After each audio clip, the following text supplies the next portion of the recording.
Tyranny always comes in the name of compassion and equality of outcomes. When I was at Columbia, they are brainwashing my classmates saying education should be free. Healthcare is a human right. How unfair is it that there are billionaires and there are homeless people? It should be we are all equal. This same idea began the living hell of North Korea. When Kim Il-sung came to my grandmothers and my grandfather, he said this two exact thing to us. How unfair is that they are landowners, they are capitalists. And how unfair is that your children cannot be educated, you need to pay for it. If you give me the power, Kim Il-sung said, I'm going to make everything free. Government was gonna provide everything for us. If we just gave up our private property, our freedom of speech, our freedom of movement. By the way, if you are smart enough, you will know who I am. But you are really not smart enough to know who I am. But soon you're gonna know who I am.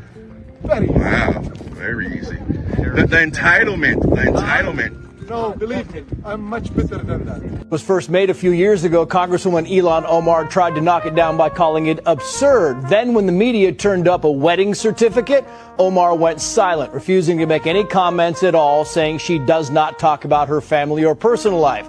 Well, now others are talking, like Abdul Hakim Osman, a prominent member of the Minneapolis Somali community, who is now on the record telling the Daily Mail that in 2009, Ilhan Omar married her biological brother Ahmed Saeed Almi so that he could legally remain in the U.S. and attend college. At the time, Omar was married to Ahmed Hersey, but it was a religious marriage, meaning there was no Minnesota state record stating that she and Hersey were husband and wife, and so marrying her brother would allow her sibling to get his legal immigration documents. But Mr. Osman isn't just saying that Omar married her biological brother. He also gave the Daily Mail the name of the Christian minister who married them. That minister reportedly says she does not want to be involved or interviewed about Congresswoman Omar. Ass up! Lock his ass up! You're going to jail. You're going to jail. Criticize the government? What? You want to die? Criticize the government? You can't even speak without a man to vouch for you. You're a woman. Get her. Welcome to America, Salma. Can I criticize the government? You are free to criticize the government. Death to America! Death to America! Intifada! Death to America! As long as our economy and political systems prioritize profit without considering who is profiting, who is being shut out, we will perpetuate this inequality. So we cannot stop at criminal justice system. We must begin the work of dismantling the whole system of oppression wherever we find it. All right, here goes nothing. Oh! Ow! Felt good for once. You maniac! So shut up, bitch!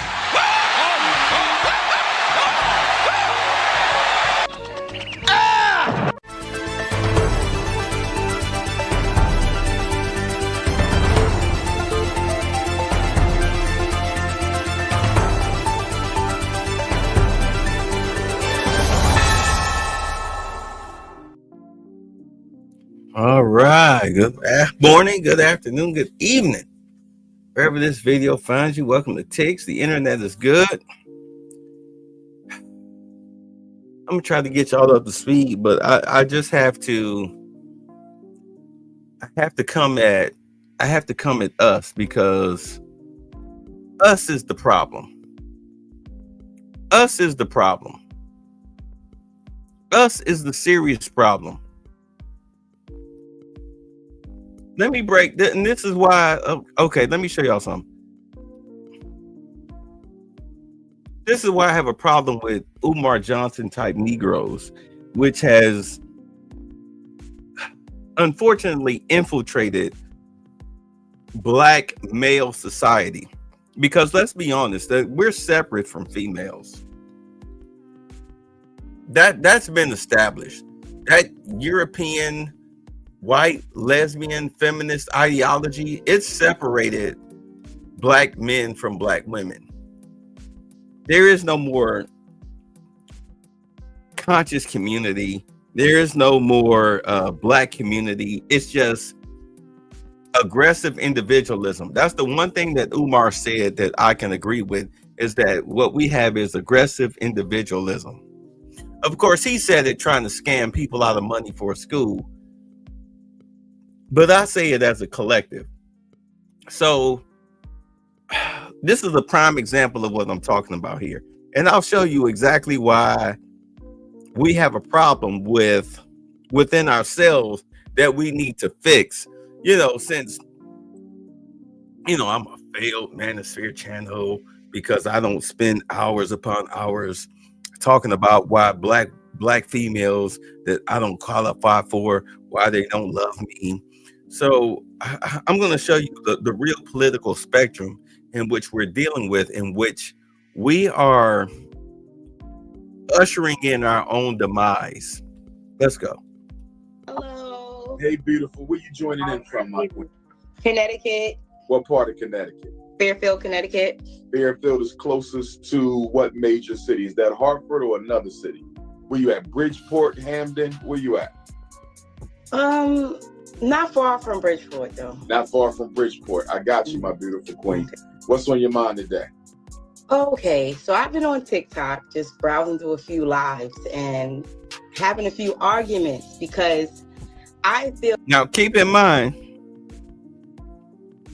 TikTok is no different than YouTube, Instagram, Twitter, Facebook, no matter whatever social media platform you use, it's no different as far as keeping your ear to the streets.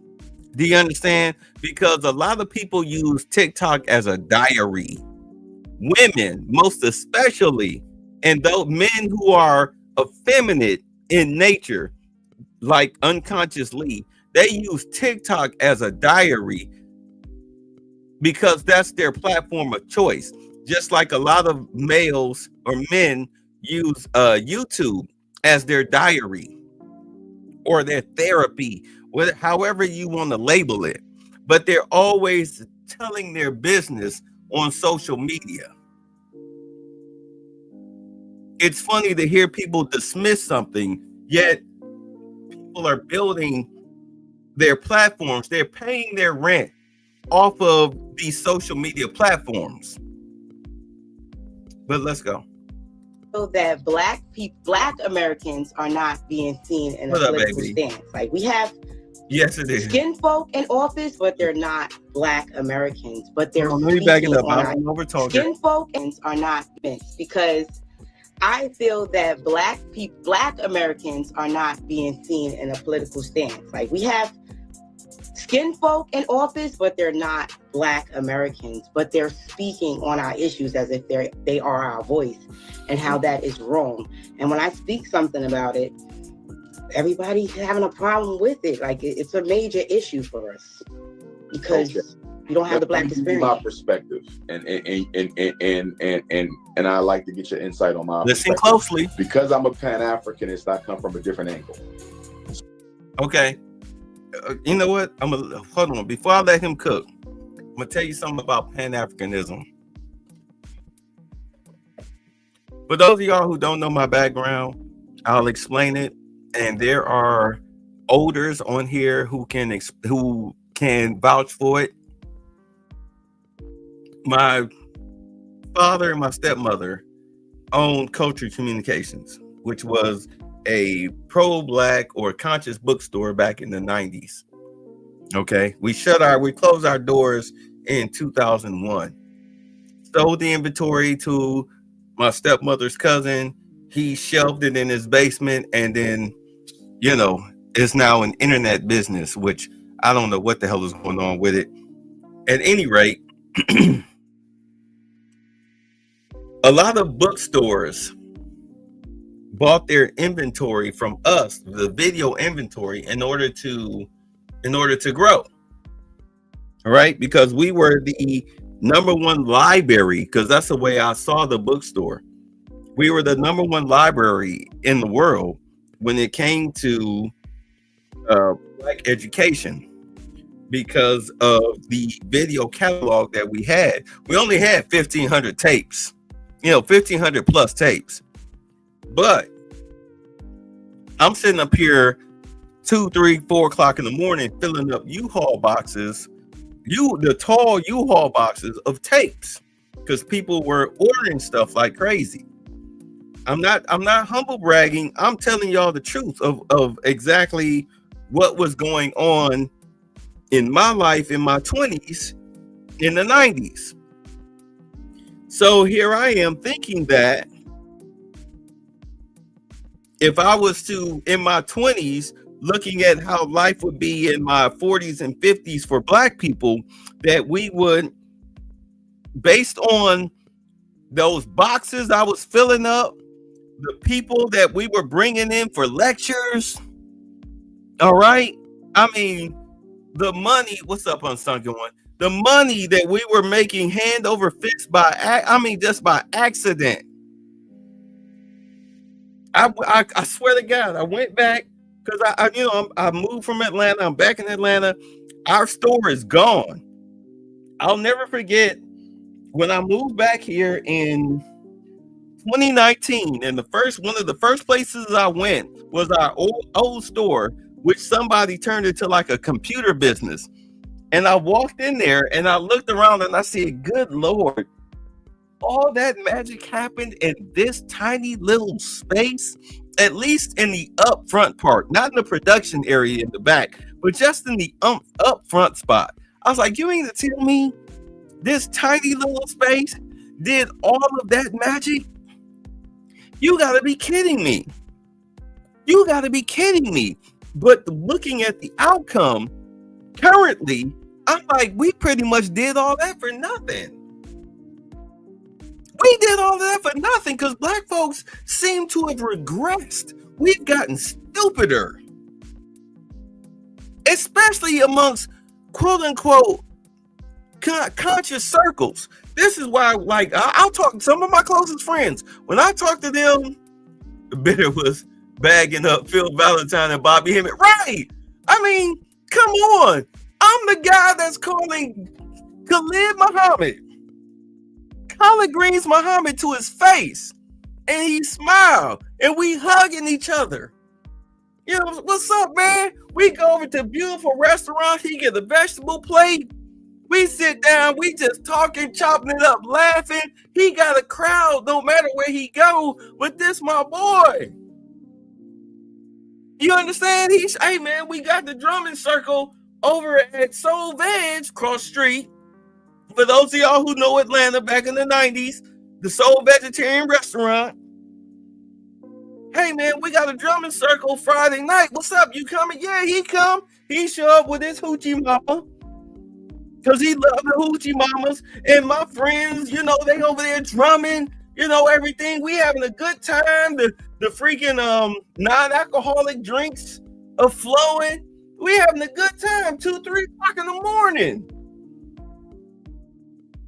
In Georgia, my apartment is less than a 30-second walk. You know what I'm saying? Like right across, not even across the street, same street. I mean, we having a good time. And for those of you who say off their father's money, dude, I made $450 a week working for my father. $450 a week. My rent on my apartment was $425. That was no money. Plus, I had a real full-time job. I know you like Khalid Muhammad. Wow, I know, but I'm just saying. I mean, I knew some real heavy hitters. I'll never forget being at work. As I was saying, hey, I had a full-time job, but I worked for the store part-time on my days off or when I didn't have to go to work on my hours. Well, I was working at the Four Seasons Hotel. This was right before the Million Man March. I'm telling these fools at the Four Seasons, 14th and Peachtree, for those of y'all that know Atlanta, you know what I'm talking about. That's a 5-star hotel. I'm working there. It used to be the Grand before the Four Seasons bought it. But I was there's the Grand, the Four Seasons bought, they flipped it over, whatever. I'm sitting up here in the back dock area. I'm telling them, yeah, like my stepmother know Farrakhan. They totally discounting me because I'm the pro-black nigga to them. I got Malcolm X buttons on my uniform, which is wasn't supposed to have. I'm wearing Ankhs and all of this shit. What's up, Nomadic? I'm doing all of this. I'm telling them, yeah, my stepmother know Farrakhan, blase, blase, you know, because they let it be known, yeah, he's staying in the building. Because, I mean, if you work in there, I mean, everybody in the back of the house know what's going on. You can't hide that stuff. Yeah, he's staying here. All of a sudden, next thing we know, all these NOI members come out of nowhere. We in the loading dock in the back of the hotel with the trash cans and all of this stuff. They surround the whole hotel. They all in the lobby, all in the front and in the back. Farrakhan's bus pull up. He come in through the back. He walking up. I'm standing in the, like, off the side of the doorway. There's a bench on the other side of the doorway with 3 of my coworkers who was talking smack to me, you know, thinking I'm bragging or just lying to them. You know, Farrakhan stopped. He shook their hand. He come to me earlier that day. He was across the street from the store at some church over there. If you familiar with that Cascade area where Beautiful Restaurant is, you know, across the street there's a gas station, then there's a tire shop, dry cleaners, and a church that you never see anybody coming in and out of. He was at that church. Me and my stepmother went over to the church. We sitting in the back. I'm taking pictures from the back while he talking. But he kept looking over at us, smiling. I'm like, is he smiling at us? This motherfucker looking back here, smiling at us. And my stepmother's telling me how she knew Farrakhan. She was at a lecture in the 80s. They had a light, her and my stepsister Lainey, they were there. There was a light shining in their face. They had their hands up to block the light. Farrakhan stopped the lecture to say, hey, can you get the light out of these ladies' faces, these women's faces? So they moved the light. She said before it was over, you know, the NOI member came up and said, hey, the minister would like to talk to you when it's over. Just, you know, when it's over, I'll escort you to talk to him. So that's what happened. It was over. Him and my stepsister went to go meet the minister, and they had been in contact ever since because my stepmother was very powerful. Better could snatch a bean pie out of him in the air back in 94, right? What's going on now, Snowman? Right. I mean, I'm just giving y'all the history. So, you know, we there at the church. I'm taking the pictures. I'm like, Uma, I gotta leave. I gotta go to work. She was like, okay, I'll talk to you later. Because, you know, she was talking about dinner plans. Like, I want him to come to the house. Maybe we can have dinner. We can talk about what's going on with the Millionaire March. And I'm like, you know, I'm hearing her, but I'm not really paying her no attention. You know what I'm saying? I mean, I'm 20-some years old. This is Minister Farrakhan. You know, okay. Not understanding just how strong the power dynamic is at that time. So here we are. We're at the loading dock. He's shaking the hands of my coworkers. Hey, how you doing? How you doing? And then he gets ready to come in and he stops and he said, oh, Little Bay, which wound up being my nickname because I told them the story when I got back to the store. And then ever since then, everybody called me Little Bay because my father was Big Bay. So my nickname was Little Bay. So he goes, oh, hey, Little Bay. And he shakes my hand. He said, hey, are you joining us for dinner tonight? And I'm like, no, I got to work. I get off at 9:30. Did you get the gift that my stepmother, you know, had for you? Because she told me, yeah, I got a gift for him. She had like a box or something that she had took with her, you know, and I'm like, you know, not really paying it no attention. But I brought it up. He was like, oh, yeah, I got it. And it was like, so he was like, well, maybe I'll see you tomorrow. And I'm like, well, yeah, I'm off tomorrow. So, okay, cool. And he walked in and everybody's jaw was like on the fucking ground. Like, what the fuck? And I'm looking like, well, I told y'all my stepmother knew the guy. But the next day I was off. I showed up to the house. You know, I came back to the store and my father was like, hey, I need you to come to the house tomorrow about 5 o'clock. Farrakhan coming over for dinner. I'm like, okay. He was like, make sure you wear your dashiki, you know, your dashiki and your kufi. I'm like, all right, I got it. you know, so we had the dinner, you know, it was a private dinner with Farrakhan, my stepmother, my father, me, and my stepsister, because she was there, because he remembered her, and like the whole house and pretty much half the neighborhood was surrounded by NOI members. I mean, that dude's security is no joke. His security is no joke. I mean, they was all in the backyard. They was all through the house, like just standing. They was just standing there against the walls, lined up. You know, like if you look like you sneezed funny, they was coming at you. Because when I went to shake his hand, it was like 6 other hands went and jumped. You know, when he stuck his hand out to shake mine, and I stuck my hand out, there was like 6 other hands converged on me at the same time, and he, you know, he threw his hand. It's cool, you know, gave him a signal, and then we shook hands. They pulled back a little bit, and then they went back to standing on the wall like fucking Easter Island statues. I mean, I'm just telling y'all, you know, the level of where I sit in this shit, which I didn't even understand until I got older.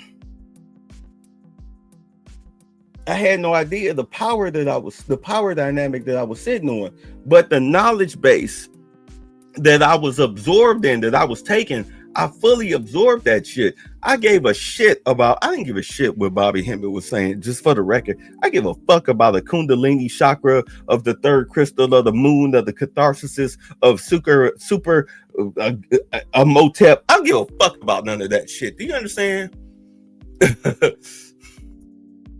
I thought bitter was pump faking. That's what we called it back in the 90s. Capping was a thing. Yeah, you know, that's what people thought I was doing. It's funny because I'll never forget, after that situation on the loading dock, motherfuckers, black people treated me completely differently, as did the white folks. Black folks had more appreciation for me. They understood why I treated them white folks like I didn't give a fuck about them. Like they was like, oh, babe. I mean, they used to say to me, babe, you're gonna get fired. You're gonna get fired. I mean, they was some motherfucking field slave tap dancing coons on that job. 4 Seasons Hotel. They was some tap dancing slave-minded coons on that job. And I'm sitting up here like, man, fuck these folks. Fuck these white folks. What the fuck they gonna do to me? They get fired, I get another job. I don't give a fuck. I don't need these people. Though keep in mind, I learned a hard lesson. My father taught me a hard lesson in my early 20s. Like, remember I told y'all I've been homeless twice. I was evicted twice. Yeah, the first time I got evicted, and I was like, yeah, I'm trying to tell my father, you know, I need this money, whatnot. He didn't give me shit. He made me get that shit out the mud. Yeah, my coworker called me Baby Malcolm right there. Yeah, my father made me get that shit out the mud. That $450 a week that I earned working at that goddamn store, which was what, about $7.50 an hour. That wasn't no money. The only difference was that it was tax free because it was under the table. There I go, like a typical black exposing my crime. But you know, it was tax free. It was under the table.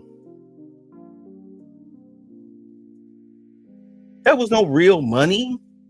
Even in the 90s, that was no money. Though it was nice. First check paid my rent. After that, it was just, you know, free money. But I didn't own a car. You know, I'm free, black, and 21, quote unquote. Spent my money on going to restaurants and shit. Atlanta was booming. But I was in the conscious community and trying to make a point here, but I'm sidebarring a lot, but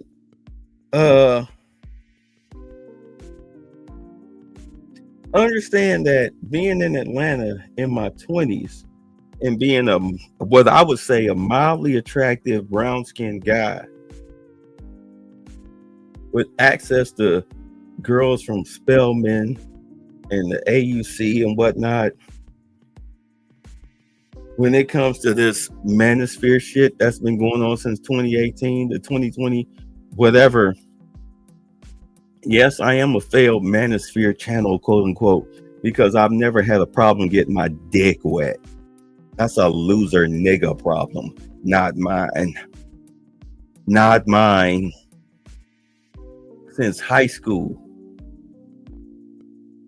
I could know you for an hour and fuck you and call it a day. That's been my life.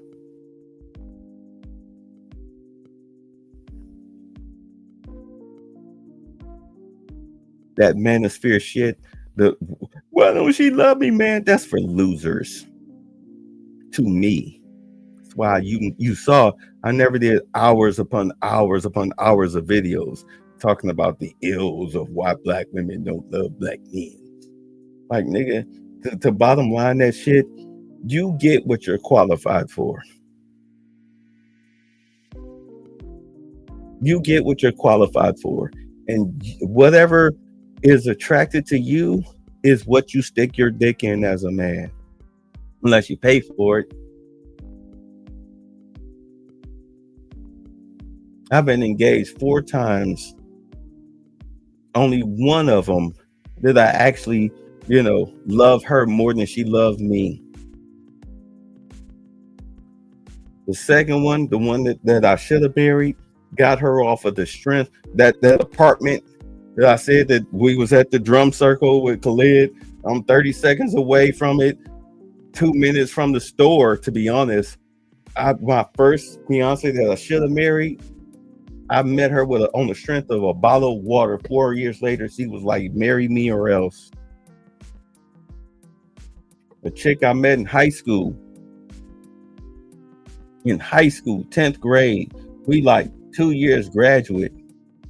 She begging me to marry her, wanted me to be her husband so bad, but it didn't work because it was really off of sex, and she was materialistic.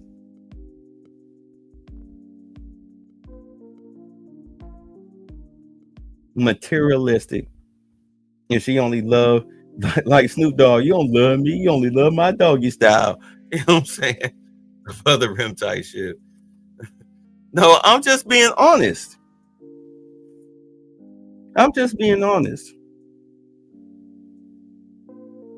The third one, the bottle of water, I was already dealing with my third one who wanted me to marry her. Again, loved me way more than I loved her. Unfortunately, she died in a car accident. That's how I wound up back leaving Atlanta in 2002 and found myself back in Ohio because of the grieving process. That was 19 years of hell for me before I moved back down here.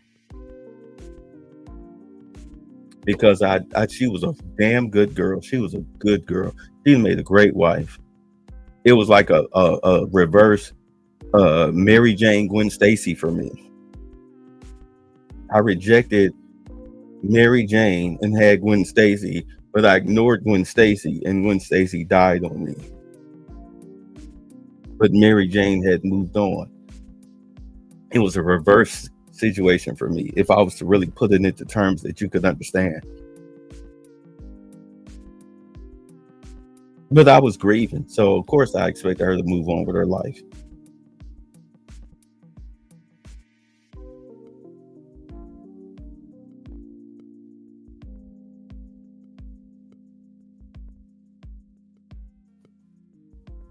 Any rate,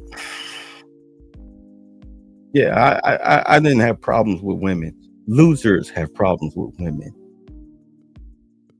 You date your level. You date your level. I was laughing, because I watch some. I don't get into the whole. I have a variety of channels that I listen to. One of them is one chick. I'll say her name forever, Linda, or whatever Linda. She's funny. She's pretty. She's pretty as hell. She's funny. And she was talking about her husband. She was like, my husband, even today, he swears up and down that I was flirting with him. And her husband's cool. He cool as shit. I'm like, Yeah, because more than likely you were. You don't, ain't no chick marrying no guy that they don't find attractive to and have children with. They don't love dearly, because you can tell that she loves her husband dearly. And the few times that she acts that she's never shown him, but you can hear him sometimes in the background. You can tell just by how she talks about him, she loves him dearly. Like, yeah, you were flirting with your husband. You just don't want to admit it. You think that he loves you more than you love him, but no, that's not true. Because when you are online, when you talk about your husband, you talk about him in glowing terms. You talk about him in glowing terms. Trust me, you were flirting with your husband. You were flirting with him. It's just that you don't want to admit it, because you don't want to admit the power imbalance, that you love him more than he loves you.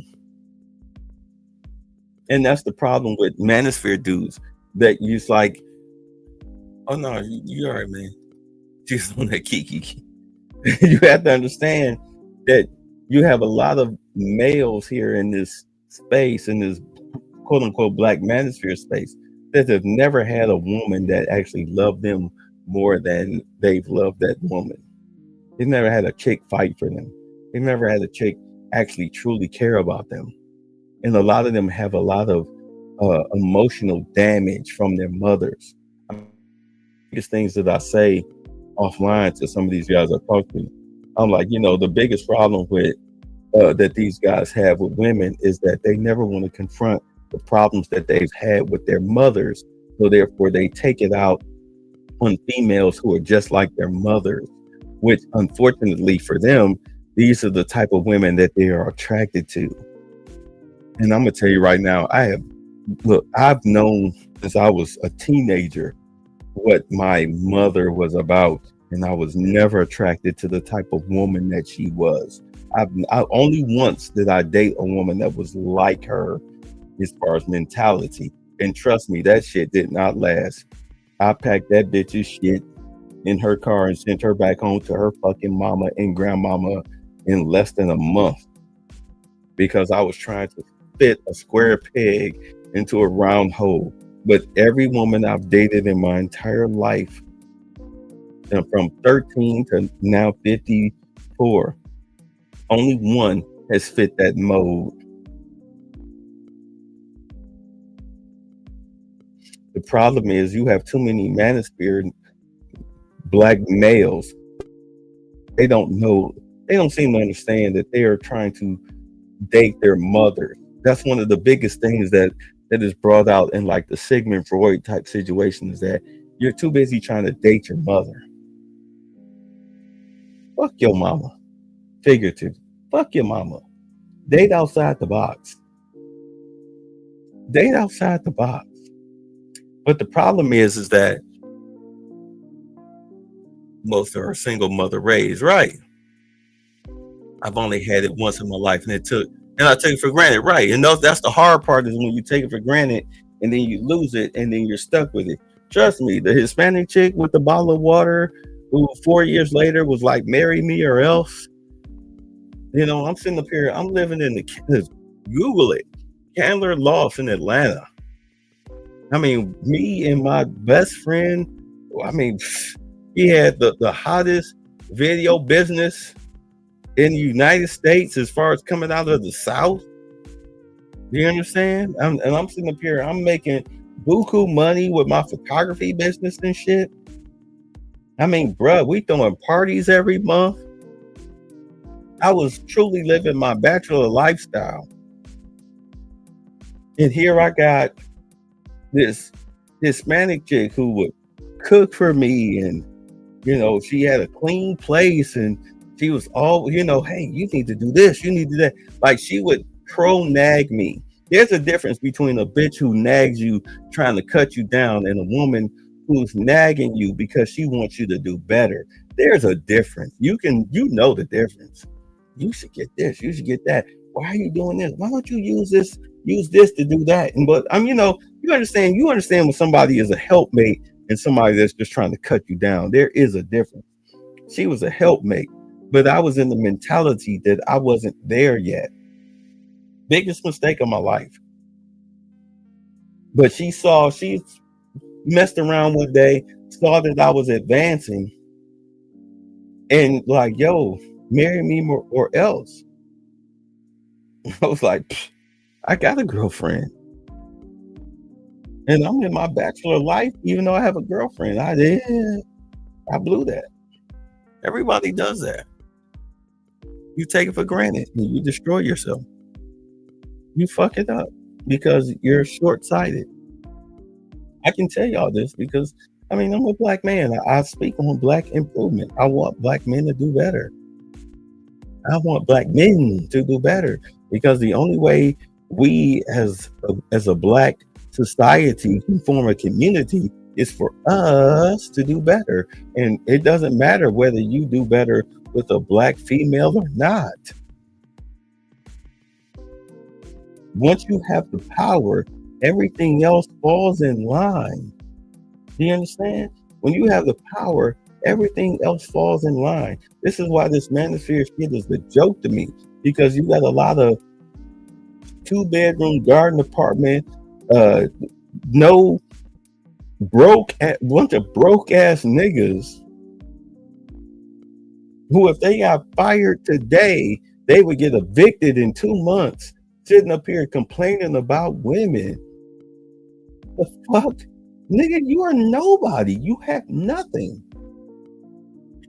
Let me take it back. When I was saying I only made like $450 a week, outside of that, and again, as I said, I've been quote unquote homeless twice, evicted twice, down here in Atlanta.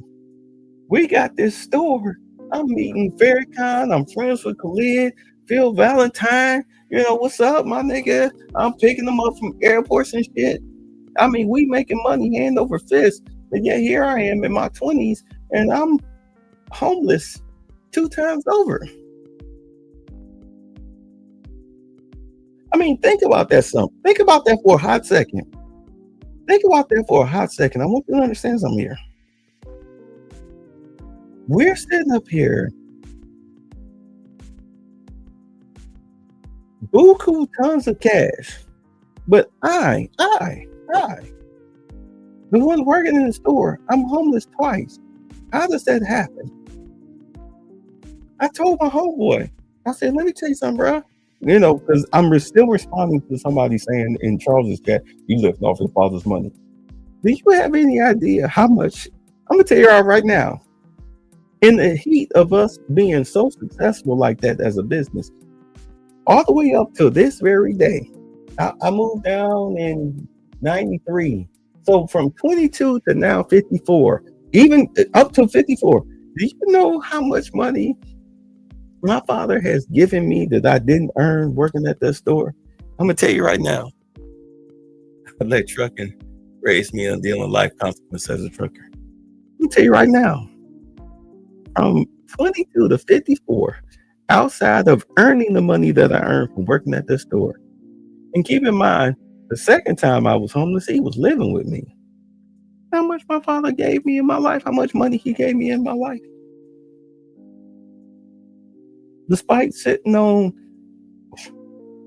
7 figures at that time. How much money he gave me? $10 fucking dollars. $10.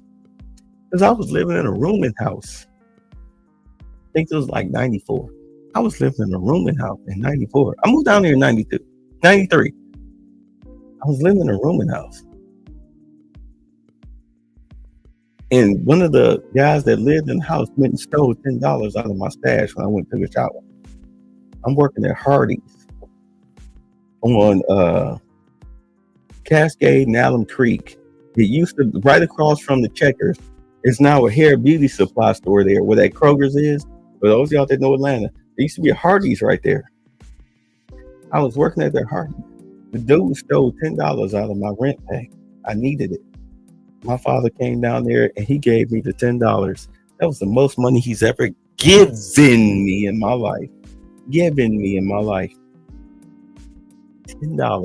in 1993, 94. $10 in 1994. That's the most money he's given me in my life.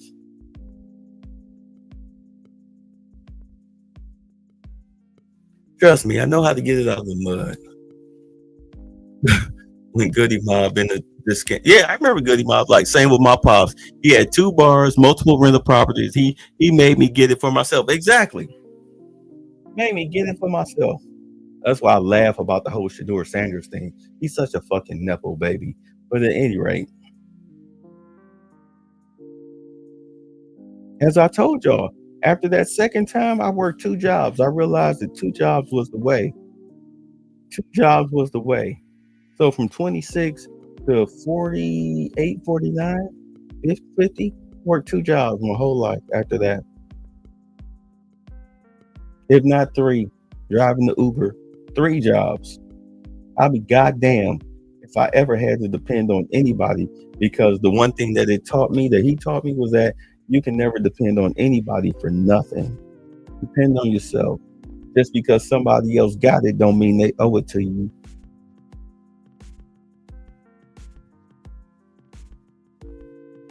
Just because somebody else got it don't mean that they owe it to you.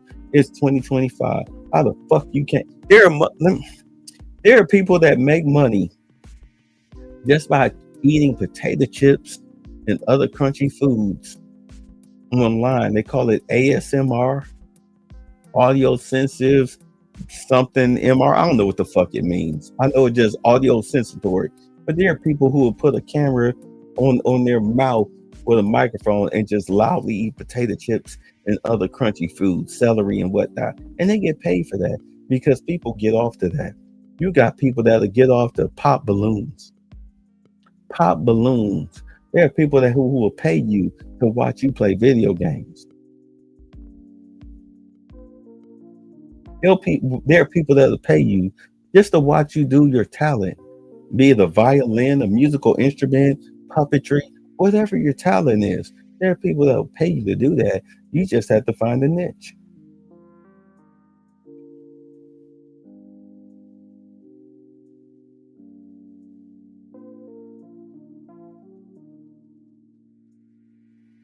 You being broke, poverty is a mental disease. It's a mental disease. Poverty is a mental disease. I'll never forget Neil Bortz, conservative radio host down here in Atlanta in the 90s. He used to say that. And I was like, what the fuck is he talking about? I never understood what he meant until I got older. Poverty is a mental disease. You always victim blaming yourself. It's everybody's fault, mainly the white man or some bitch. It's everybody's fault except yours as to why you're in the conditions that you're in. No, it's a mental disease.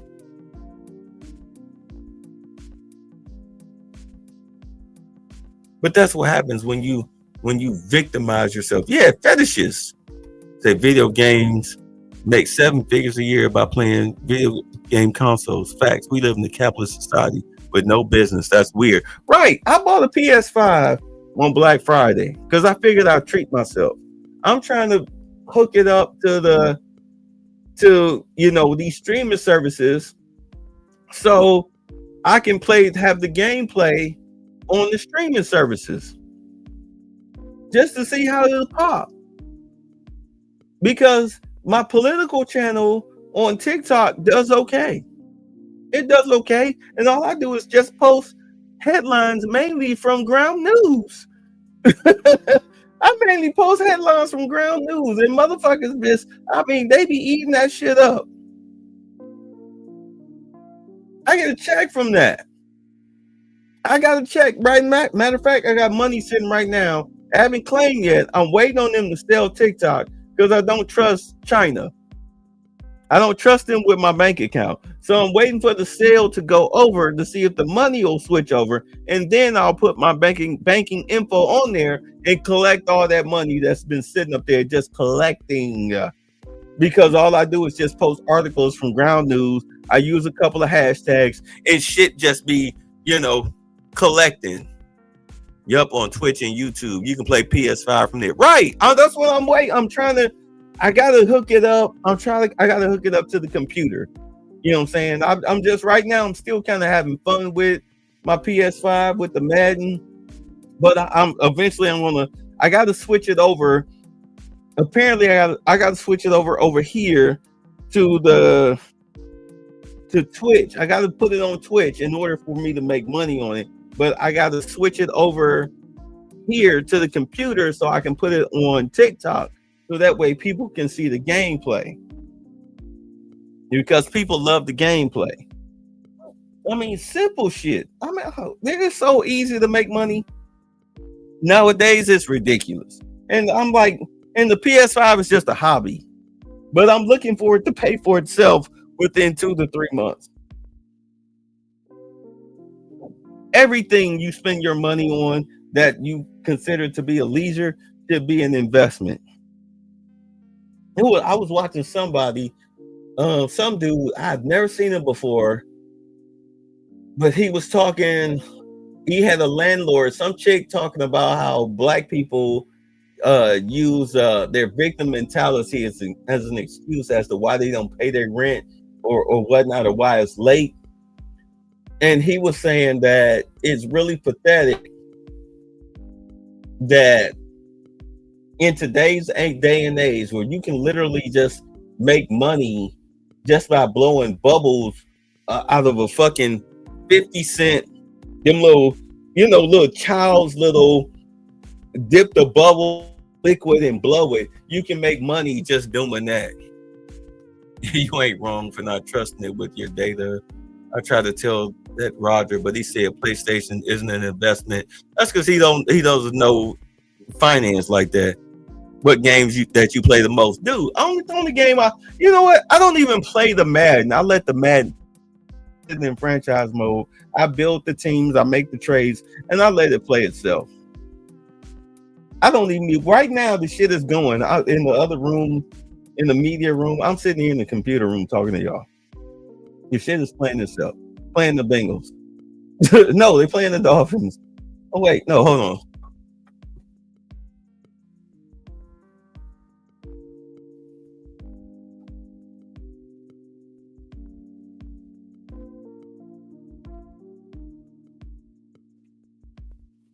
Yeah, they just beat the Dolphins 45-38. I didn't play the shit. I don't even play the shit by hand. I'm not a Madden king. I have other shit to do. I program it, set it, let it play. I watch the shit that I normally watch on regular TV, and then the game is on the other side. I just I'm back and forth. It's like a dual screen shit. When I'm in the house. Outside of that, I don't pay that shit no attention. I play almost everything. I get it. I mean, I got PS4 games that you can play on PS5. And, I can re-explore those, but I don't need the fucking money. It's just something to do. But I'm just saying, if you can make money doing anything,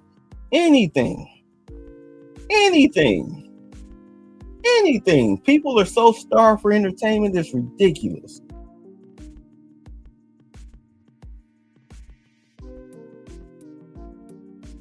But if you don't have set it and forget it, exactly. Set it and forget it. If you don't have an entrepreneurial mentality, then you have a broke mentality. You have an impoverished mentality, which is, to me, a mental disease. And just to bring it back, brings me back to this whole Umar situation. This nigga got a mental disease, and his followers has a mental disease. And unfortunately, a lot of black men have a DACA. I'll never call him doctor. This DACA, to me, that's what I would call. I put it to you like this: the way I say Umar and a lot of black men who support him or whatnot, these are the type of black men that you would see that, how can I explain it? These are the type of black dudes that you would see sitting on the stoop on the corner of the gas station. They got on like a dusty kufi or something like that. And they supposedly got all this knowledge. And, it's like, you'll get into these conversations with them, and they'll boss you all you want, and yeah, the white man's the problem, and all of this shit, and blase. You know, they'll talk all of this shit and agree with you and go along with you, and you know, boss you. But at the end of it, they got their fucking hand out because they don't really believe what you're saying. They're just going along with you, the con game, just so they can get a donation from you. You understand what I'm saying? If you live long enough before the digital era, you know what I'm talking about. There's always that old crusty black man that'll kiss your ass and play up to you and act like you a king and, you know, a boss. And, you know, I mean, he just pretty much giving you all types of psychological blowjobs just so he can at least get at least a measly dollar out of you. Too many Umar types in black society where they think they know what they're talking about, but in all honesty, they don't know what the fuck they're talking about.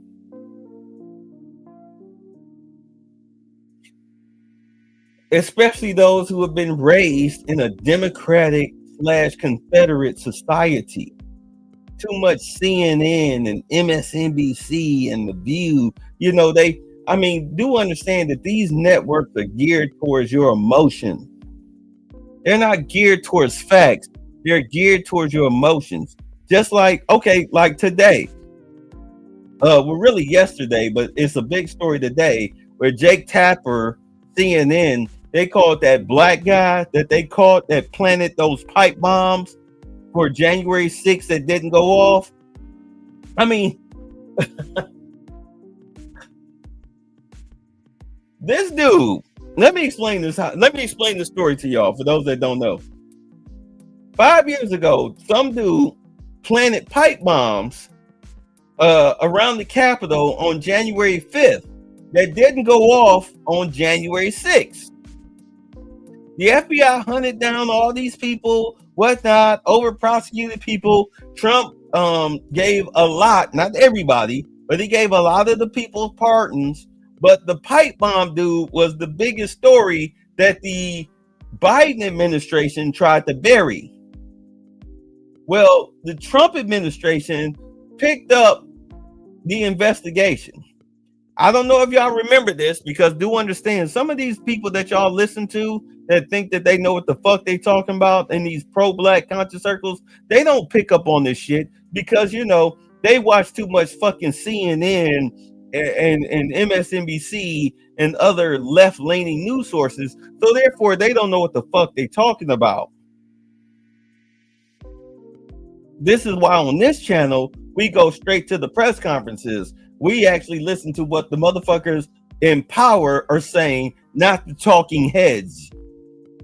At any rate, because we live in an Orwellian society, which I've been talking about for a year, there are cameras everywhere, 1984 in full effect. They were able to trace this pipe bomb dude. They backtracked him all the way back, starting from when he dropped the pipe bombs. Even they show the camera though, after he dropped the pipe bombs, they followed him. But what they're not showing you is when they backtracked him all the way back from the time he left his front door till he dropped the pipe bombs all the way back to his front door. Because there are cameras everywhere. We live in an Orwellian society. And this dude was covered from head to toe, goggles on, everything. You couldn't tell his identity or anything. You just knew his height and his build. And they traced it back to some goofy black nigga. Word, get it from the horse's mouth. Thank you. We live in Oceania. Meanwhile, Texas has all the red counties of gerrymandering. Yeah, because fuck the Democrats. You really want Jasmine Crockett and that caveman looking nigga with the cane? You really want them motherfuckers in Congress representing a black person? Get the fuck out of here. These people are traitors. the Supreme Court is still sitting on the decision on gerrymandering, because trust me, if the Supreme Court labels gerrymandering as unconstitutional, the Democrats will lose. They'll have like less than 200 seats. It'll be a Republican enclave.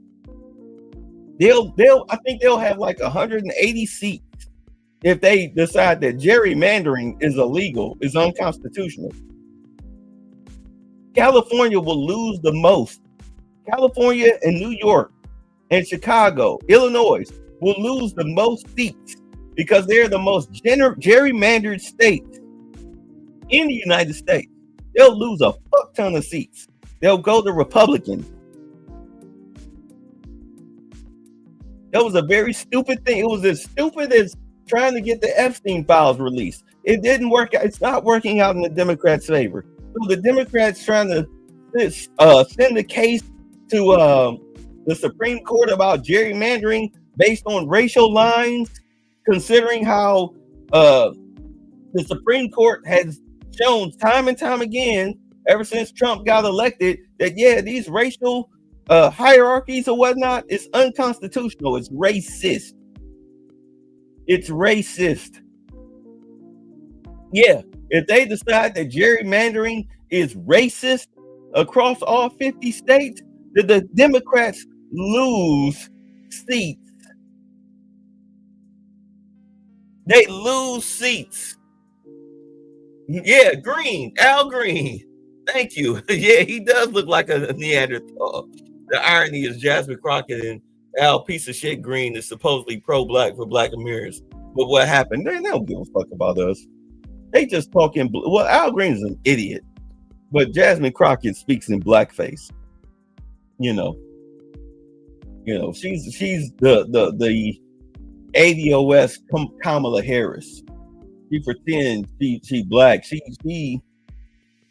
appeals to the low IQ black. Meanwhile, she's a high society silver spoon baby. You know, I mean, she's worse than Timu Obama. But at any rate, y'all threw me off.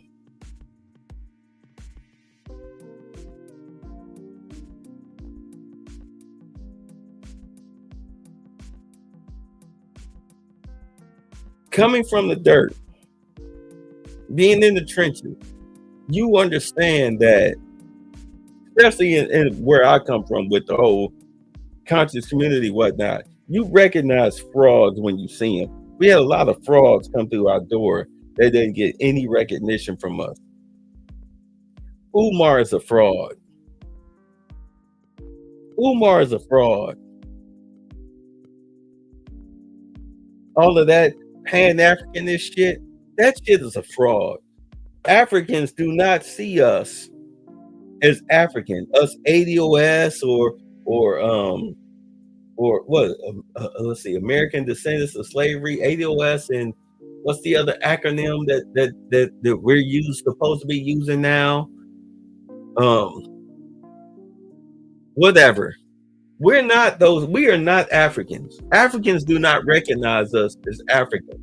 You understand? You're talking about. Do understand? Africans see us as a conquered people that they sold off into slavery. I mean, if you really want to be pro-black about it or conscious about it, we are those of us who actually have any type of lineage from Africa. We were conquered by other tribes and sold off to English settlers to be slaves in England, the Caribbean, in America, in Haiti, wherever we were, wherever those boats docked, we were conquered and sold off as slaves.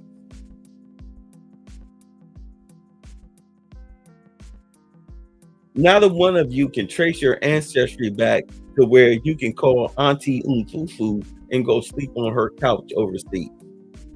Cut the shit. Cut the shit.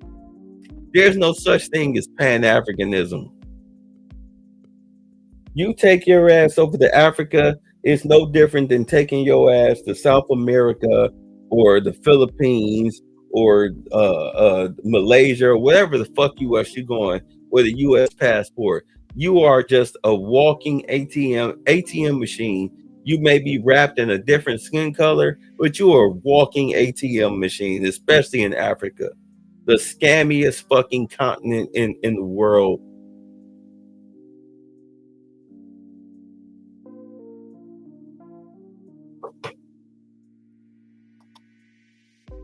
Correct if I'm wrong, but didn't the Democrats gerrymandering in the 40s with Harry Truman or Franklin D. Roosevelt just because majority of these counties have more votes? Yeah, that's the whole point of gerrymandering, is to get more members in Congress in order to have more power as a president.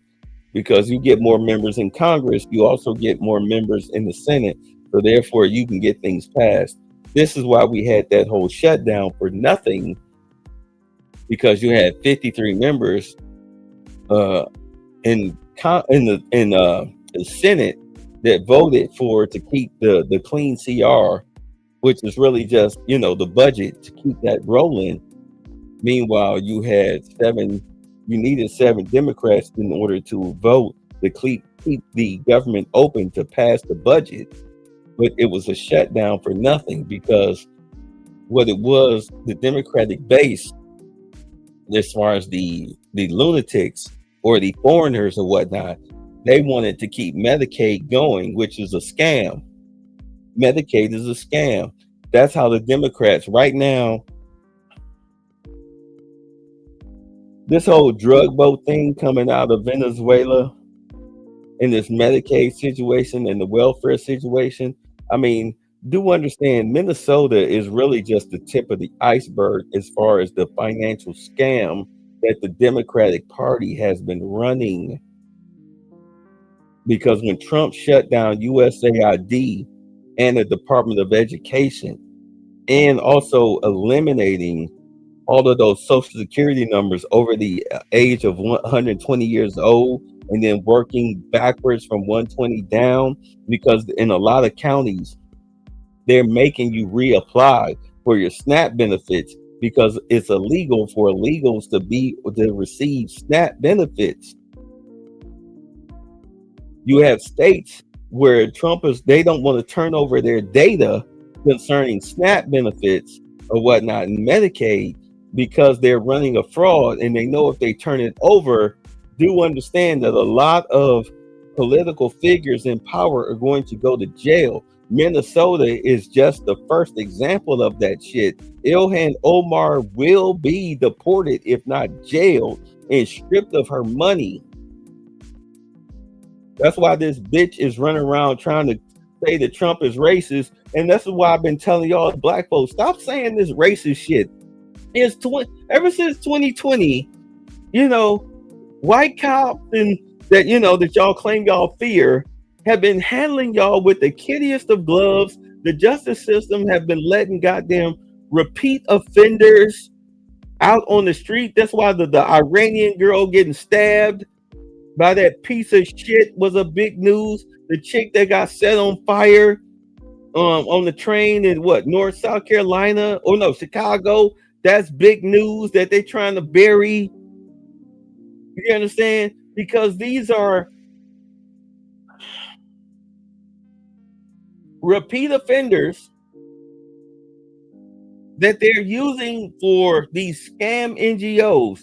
As I said, with an NGO, $5 million come in the front door, $4.5 million walk out the back, $500,000 is left. The goddamn director gets a $250,000 salary. So you're trying to run an office off of $250,000. And most of that money goes to rent, light, gas, telephone, t-shirts, and staff. It's a scam. It's a scam. When I covered that whole Safe Street shit, back when I had the Embrace Villainy channel, it was a scam. You had criminals running safe streets in Baltimore. It was a scam. That's why the FBI raided that shit. That's why motherfuckers went to jail. Sheila Jackson, who was head of the Safe Streets Foundation, she stepped down. They turned it over to some white bitch. You ain't heard nothing since. It was a scam. It's a scam. It's the Minnesota is the tip of the iceberg. You understand? Tim Walz, Ilhan Omar, the current mayor, that white dude, the chief of police, the oh my God, all them motherfuckers in Minneapolis, Minnesota, they getting ready to be under federal indictment. They're calling Tim Walz back to Congress to ask him some fucking questions. Hold on, bro. How much did you know? Because remember, they asked him earlier this year. They had them governors in there. How much money you spending on illegals? And they wanted to play dumb. They had the mayors in there. Michelle Wu and them. Brandon Johnson and whatnot. They wanted to play dumb. Why you think who's the guy, the mayor? Eric Adams turned state's evidence. He was in front of Congress. He didn't lie. He told what he knew. Because he made a deal with Trump and Tom Homan. There they are. Get these illegals the fuck up out of here. Just don't prosecute me. He made a deal. Everybody else didn't. Now they got you dead to rights. This is the beauty. This is what I've been saying. This is the beauty of blockchain. We're now in a cashless society. All the money is digital. It's so easy to follow the money train. All of these raids going on that ICE is doing, they're not just arresting illegals because you're illegal. No, they're taking out terror cells, terrorist cells, human trafficking cells. They're going after the worst of the worst. They already have a plan in place for the leaf blower Miguel, the roof carpenter Jose. No, they're killing your social security number. But you know, dumb nigga blacks won't tell you this. Yeah, these Somalis have to go. Which I don't get why Ilhan Omar is calling Trump a racist, and yet she had a whole white man. Well, that's supposed to be the thing. That's what they were blackmailing, supposedly blackmailing the people in Minnesota. If you don't give us money, we gonna say you racist. So they give them the money because you were under the Biden administration, to where if you were, I mean, the worst thing you could be called is a racist. But now we're under the Trump administration. You call me a racist, I go, so what, bitch? What the fuck you gonna do about it? Who gonna do something about it? Who gonna do something about it? If you call me a racist, who the fuck is gonna do something about it? Huh? I'm in charge. I'm in charge, bitch. I'm in charge. So who gonna do something? Who gonna check me, boo? Not you. Where you think that being held accountable for your bullshit is racism. Go fuck yourself. Don't call me a racist in this jail cell. How about that?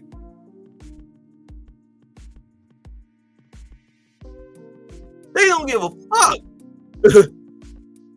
Now what happened to New Orleans mayor? Oh, Cantrell? Yeah, last I heard she was being prosecuted for having that affair with her security guard and stealing money, secret sex apartments and shit. I mean, ooh, yeah, she behind bars. Good, that's where she belongs. You say, hey, babe, did you notice Ilhan accent went away in her press conference the other day? You know what? This chick,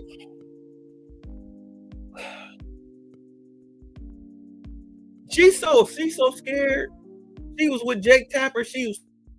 Do understand that what's going on with these politicians, especially in Minnesota, Ilhan and Tim Walz. Hey, so what about the $2 billion that the Somalians stole? Well, Trump is a racist. Okay, that's nice. So what about the money? But Trump is a racist. Okay, but what about the money? Well, did you know Trump is a racist? I don't give a fuck about what you say about Trump being a racist. What about the money, motherfucker? What about the fucking money? Trump is the racist. Yeah, they might right. Don't nobody care about you calling somebody a goddamn racist. They don't give a fuck about you calling them racist. That's like if you That's like if you caught your daughter getting gangbanged. What the fuck? What is this shit? Well, Daddy, you're a sexist, man. Daddy, you're sexist because you won't let me get fucked by the football team in my bedroom. Woo! The buckle end would break by the time I'm finished. I would be hot, sweaty, clothes torn. I'd be out of breath on my third glass of lemonade by the time I'm done swinging. Do you understand? You say some stupid shit like that to me, I would try to beat you to death with the buckle in, trying to gaslight me into some shit like that. You think in Trump this is his last term? This man's in his 80s. You think he give a fuck that you call him a racist? Because he's holding you accountable for your thievery? Get off my lawn. And they mean that shit. Give a fuck whether you like it or not. Fuck you. You got the power to stop me? I got a shotgun trained on you. What you got? Your mouth? Step on my grass. See what happens. No jury in the land will convict me because of my age. I'll die before I go to trial. Just like that old man that shot that black dude, that shot that black teenager. I'll never forget that shit. I always ask the pertinent questions. It's 10 o'clock at night. Why the fuck are you sending your 16-year-old son to go pick up your 8-year-old twins from a neighbor's house? They should have been at home. Or you should have went and got them. Or the neighbor should have dropped them off. Why the fuck are you sending your 16-year-old goofy ass son to go pick up their twin siblings from the neighbor's house around the corner? That mother is responsible for that boy's death. It's 10 o'clock at night. That old man died before he even got the trial.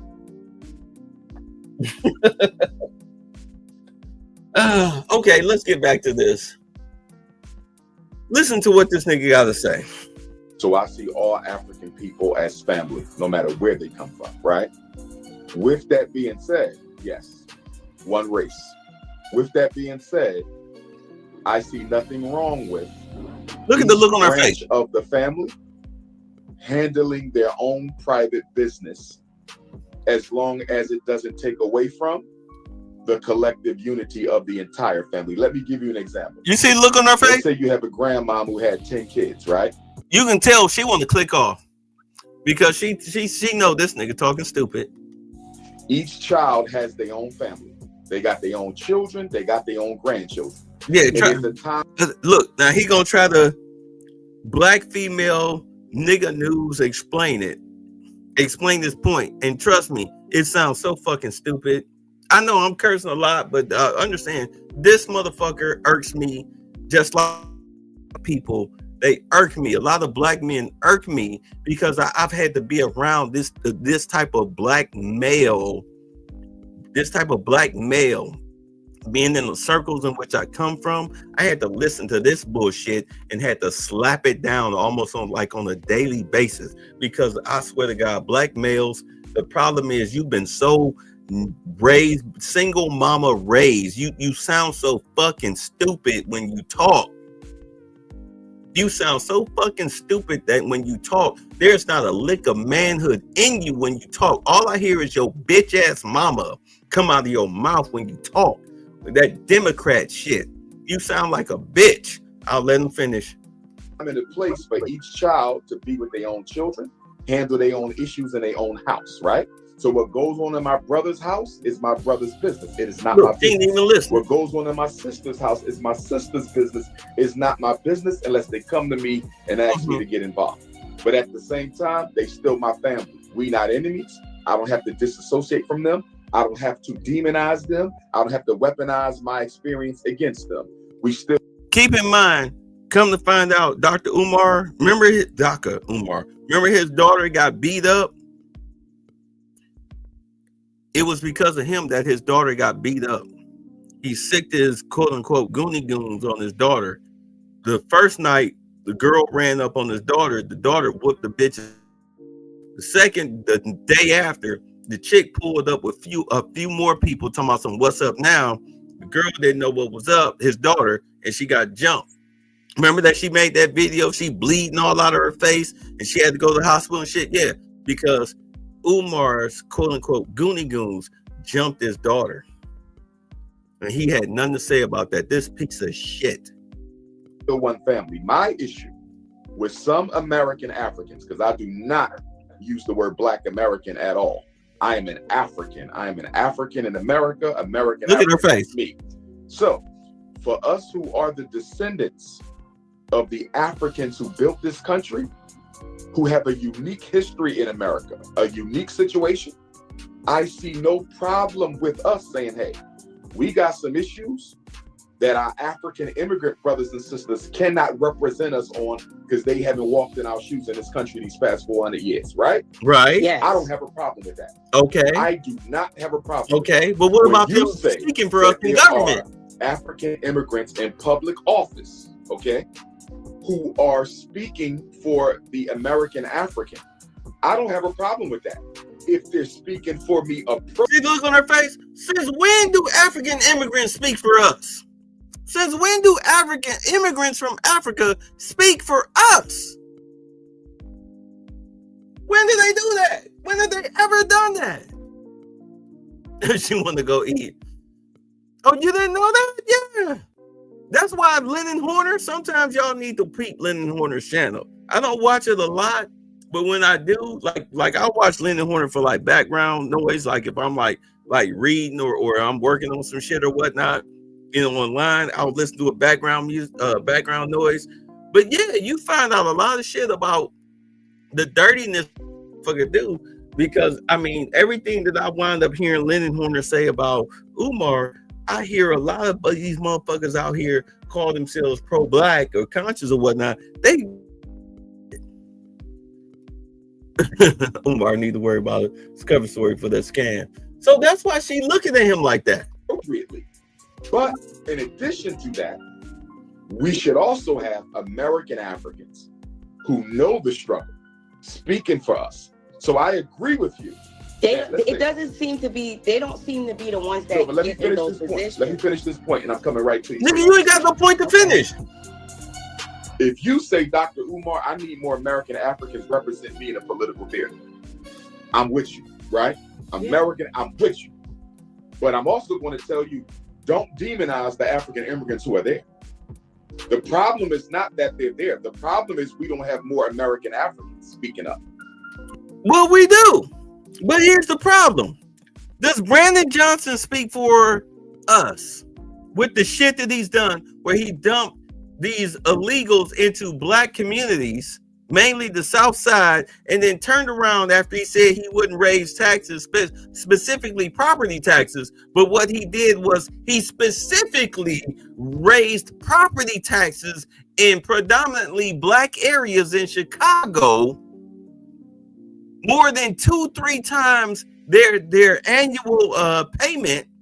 So if your property taxes was like $3,000 a year, now you paying $9,000 to $12,000 a year. Some people got a bill for $30,000 a year.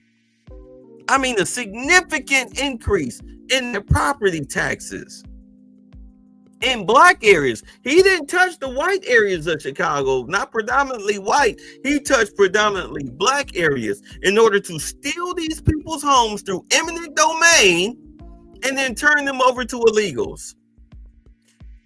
I mean, how stupid are you to think that Jasmine Crockett speaks for you as a black person? That goofy nigga bitch is a fucking traitor. Brandon Johnson is a fucking... Brandon Scott is a fucking traitor. Karen Bass is a fucking traitor. All of these fucking black politicians that you see outside of damn, what is that guy's name in Baltimore? I cannot think of his name, but he's the one that wants to charge parents for crimes that their children commit. I forget his name. But all of these motherfuckers are traitors to the black race. They don't give a fuck about you because they don't answer to you. You don't pay them to answer to them.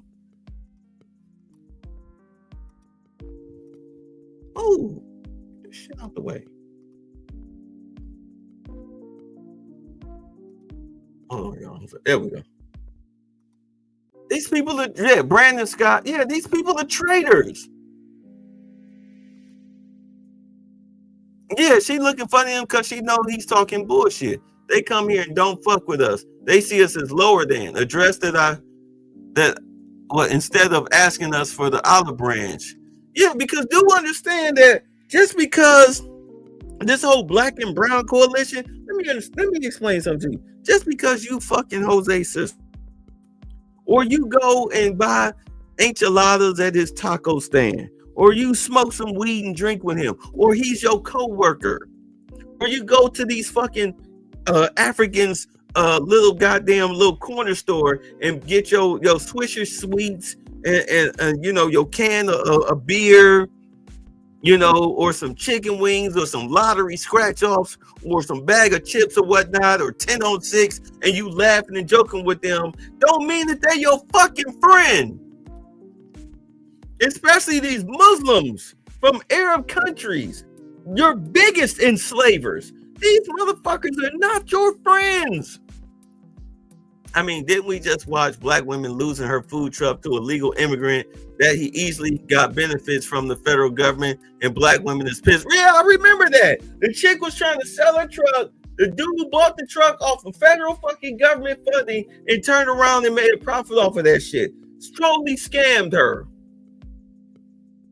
Totally scammed her. This Minnesota shit is the tip of the iceberg. I'm telling you, it's the head on the pin. But you just heard Umar talk about, oh, these Africans, they're our friends. Let me play this. Keep screaming this from every mountaintop I can. That's Hassan Ali, and this is Ilhan Omar. We know who Ilhan Omar. Hassan is the president or prime minister of Somalia. They had a roundtable meeting with nothing but Africans talking about getting in to American politics, but understanding that they are 100% Somalian and they will never change. Now, in this clip that I'm about to show, Mr. Ali, Hassan Ali, is talking, and he's letting it be known that Ilhan Omar is there to take a black American seat in Congress. It is very important in Ilhan tayo, Somali tayo, measure sa Somalia are exceeding society. Nini mudru haka to siyasa of ataga of moral.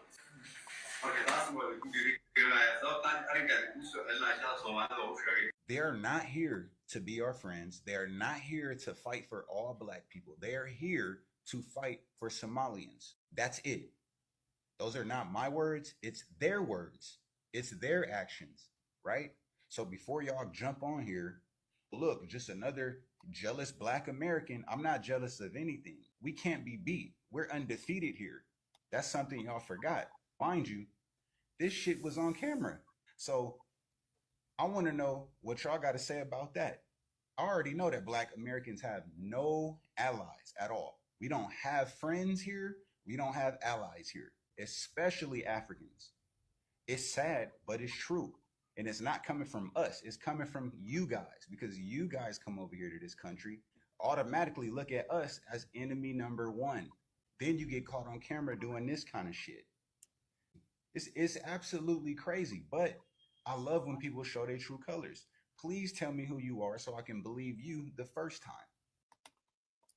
Yeah. But you know, you got, hold on, let me show you. The reason why I show you this, let me show y'all this shit. These are the type of fucking, these are the type of blacks, the quote unquote pro-blacks that I have to fight, that I used to fight against back in the 90s. Let me show y'all. Let me bring this shit up. Is not on his side, but the military do need to see the people coming together. We need to take the fight to them. It's a pure numbers game, bro. It's a pure numbers game. Yes, some of us are going to lose our lives. Some of us are going to be arrested. Some of us are going to be injured. How do you want to live? This fool is talking about taking on the federal government. He's talking about attacking ICE agents and Department of Homeland Security. This goofy, dumb nigga right here. How do you want to live? This is the time period. However you wanted to live. For a lot of you young men facing nihilism, you feel like your life doesn't matter. Go out there and slide ice. You'll be a hero. For all of eternity, for the rest of American history, because it will be documented. The future is not going to read about what happened during this time. They're going to watch all of these videos. They're going to know the names. You know how we study history? They're going to study history the same way. So I know this video is a little bit long, but if y'all want to be serious about sliding ice, if y'all want to be serious about this revolution, the first step, you got to make peace with your death. I'm telling you guys, the military. You hear what this goofy, stupid nigga is saying?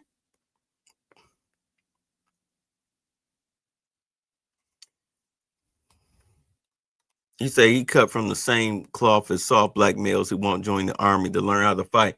He probably is a military member, or he may not be. But the whole thing is that you understand why Trump, one of the reasons that Trump disbanded the Department of Education is that they were teaching, not only were they teaching your son how to suck dick and get fucked in his ass as an elementary school student and cutting off your son's balls and your daughter's breasts in high school, was that they were also teaching Marxism. This is why you got goofy black niggas like this talking goofy black nigga shit. Not understanding that, do understand, you stupid nigga. The reason why third world countries come to the United States is because their third world countries are shitholes. You wouldn't want to live there. So they're trying to come here to live off of our capitalist society to fund their lifestyle, their communist socialist lifestyle. Because we have internet, we have hot and cold running water, we have flushing toilets, we have grocery stores chock full of food to the point Lewis. Oh, I just peeked the section cabinets in the back. Yeah, it was, trash. Lewis is a grocery store manager. He will tell you that grocery stores, because he's a manager, he's been a manager for years. He'll tell you that the profit margin of grocery stores is slim. And the reason why it's slim is because of a lot of products, a lot of wasteful produce or whatnot, shit that expires. If they can't sell it, they have to throw it away. The grocery store takes a loss on that shit. Okay, why do you think you get coupons in the mail and you go there 2 for $7 and all of this stuff? And let me get these cheese packs, 2 for $7. Because the shit go bad. If they can't sell it, what happens to it? It goes in the trash because you can't give it away because it's against regulations. You can't just in the back of the grocery store, okay, come on, y'all, this shit, homeless people, whatever, come get this, or you can't drop it off at the homeless shelter. This expires in a certain day. No. So they take a loss on produce and dairy and meat. Shit that expires, they take a huge loss on that. So their profit margin because of that, not to mention theft. Matter of fact, today I was at Kroger, my stupid ass. Let me tell y'all how I fucked this shit up. I almost got arrested. If I'd have crossed that threshold, security would have been on my ass. I'm ringing my shit up. What's up, Mick Drumble Bear? Let me tell you, I'm ringing my shit up. I'm bagging it. I'm bagging it up. And I as I get it bagged, because I'm trying to hurry up, get in and out, I almost walk out the door and my mind was like, wait, my subconscious like, wait, did you pay for this shit? Like, oh shit, I didn't pay for it. I come back, there's a lady sitting in the car looking all confused. I was like, oh shit. I was like, I forgot to pay for my groceries. Went ahead, swiped my card, paid for groceries and shit. I almost stole the groceries, y'all. I almost got the cuffs put on me because I'm in a hurry. I'm being stupid. But yeah, theft and waste of product. So grocery stores have a thin product. They have a thin profit margin.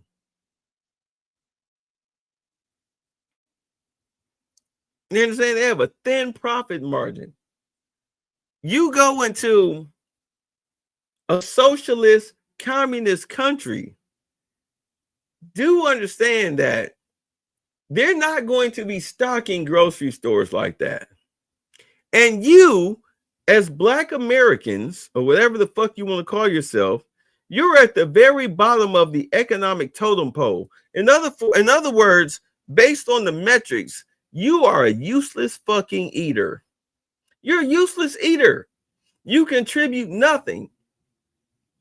Dr. Claude Anderson, and I know I brought him ass up this week, but I'll say it again. Dr. Claude Anderson, one of my economic heroes, he said back in the 90s, you need, as Black people, to be against immigration, because right now, this is in the 90s, you are the top major minority in this country.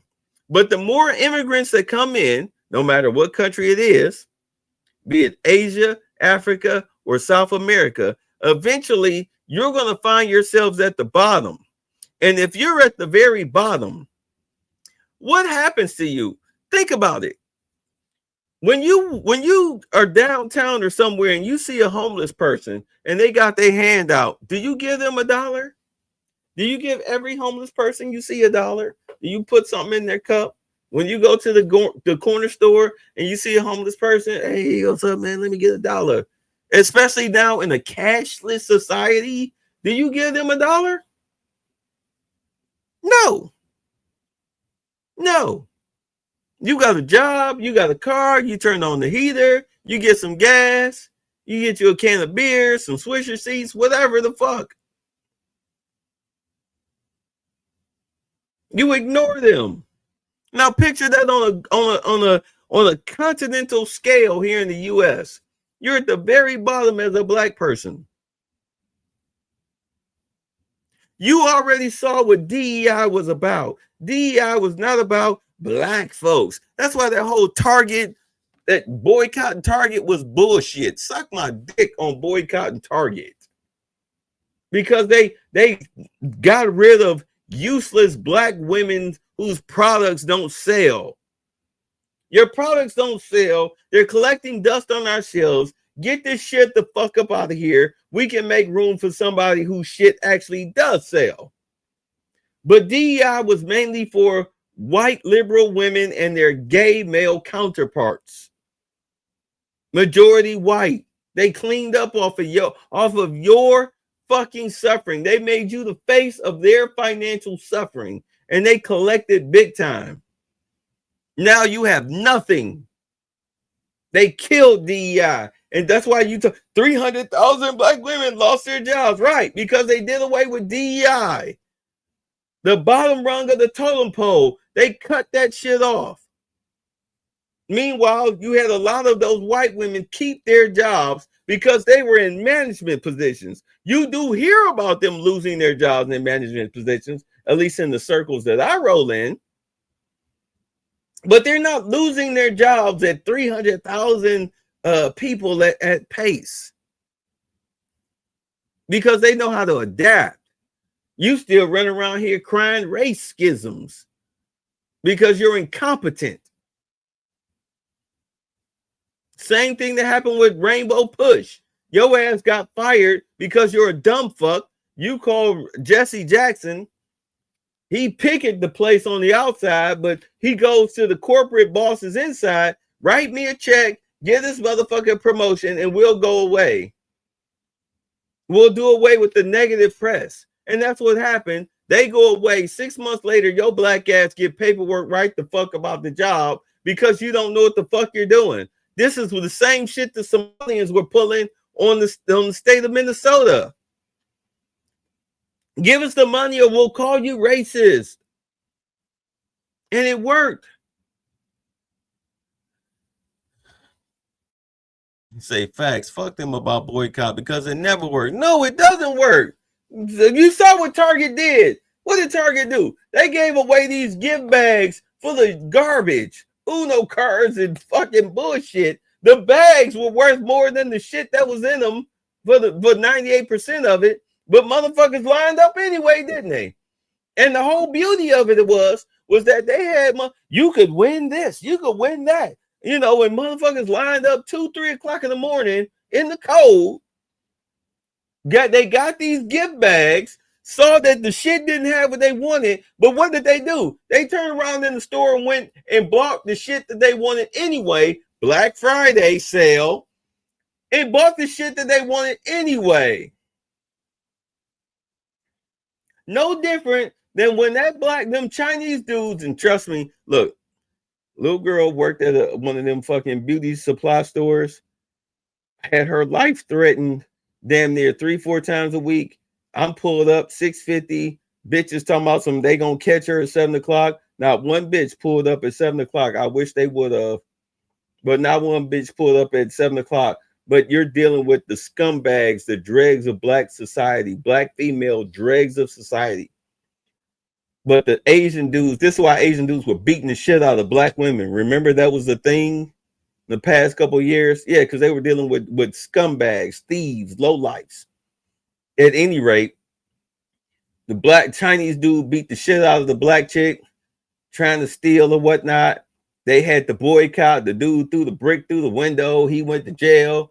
The next day, they were boycotting the goddamn Asian store. They threw up some 30% sale signs up in the fucking windows, and they had a line out the door. And the black dude was talking to this one light-skinned chick, telling some, well, sister, why you standing in line? They beat up with black women. I don't give a fuck. They 30% off of bundles. I need my bundles.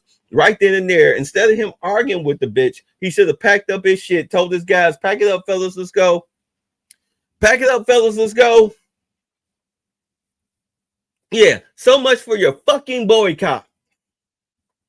Just like when Al Sharpton, we boycotted Target and gave people $50 gift cards to go to what's the name of that fucking warehouse store?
Oh shit, I'm sorry. I'm just sitting up here talking. I will say this.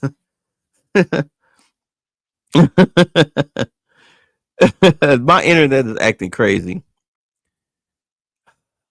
Let me say this. To summarize it, you're very stupid trying to boycott like a Target or whatnot, because in all honesty, it's a political stunt.